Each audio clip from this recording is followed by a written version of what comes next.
अब आपको ये कहते हैं मंडी बहाउद्दीन राजा रहमान की रिपोर्ट के मुताबिक महकमा इनहार सर्कल ऑफिस की तामीर टेंडरिंग प्रोसेस में ई सिस्टम की बजाय पुराना तरीकाकार इख्तियार कर करप्शन की गई। 61 फर्मों को 33 लाख पोल की अदायगी। केनाल डिवीजन मंडी बहाउद्दीन में क्रॉफ्ट माफिया पूरी तौर पर मुसल्लत है।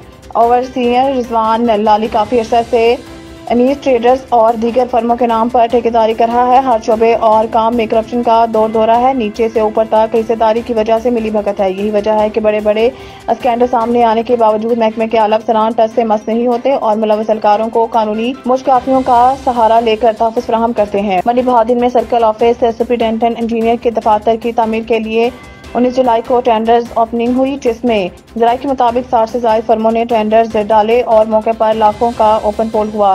करप्ट माफिया के 2-3 रवायती अरकान ने पंचायत की तर्ज पर फैसले के लिए बस क्रिस्टल डेवलपर्स नामी फर्म को काम अवार्ड हुआ है। ये काम फर्म के ऑनर ओवरसीयर रिजवान लाली और पब्लिक हेल्थ के एक SDO ने मुश्तरका तौर पर लिया है और टेंडर्स डालने वाली दीगर फर्मों 54,000 फी फर्म के हिसाब से पोल की अदायगी की गई है। ओवरसीयर रिजवान लाली काफी अरसा से अनीस ट्रेडर्स और दीगर फर्मों के नाम पर ठेकेदारी कर रहा है। इससे जैसे लाइफ स्टाइल 14 या 15 ग्रेड का मुलाजिम तस्वर भी नहीं कर सकता। कसाद बाजारी के दौर में इसके रिहायशगाह पर बड़ा सोलर सिस्टम और AC की तनसीब सबूत है। करोड़ों की टेंडरिंग प्रोसेस में पेपरा रूल्स और सरकारी पॉलिसी की भी खुली खिलाफ वर्जी की गई है। हुकूमत पंजाब ने अपने अंडर तमाम पब्लिक ऑफिसर्स में 1 जुलाई 2024 से ई प्रोक्योरमेंट नाफिज करने का हुक्म दे रखा है। महज कमीशन और हेरा फेरी के लिए 19 जुलाई को इस टेंडर प्रोसेस को नजरअंदाज किया गया। कबल अजीम दराए जनाब से करोड़ों के स्ट्रक्चर चोरी पर भी रिजवान लाली को तहफ़्फ़ुज़ फराहम किया गया। अब तक के लिए इतना ही। मज़ीद खबरों से बाखबर रहने के लिए विजिट करें हमारी वेबसाइट ritnews.pk।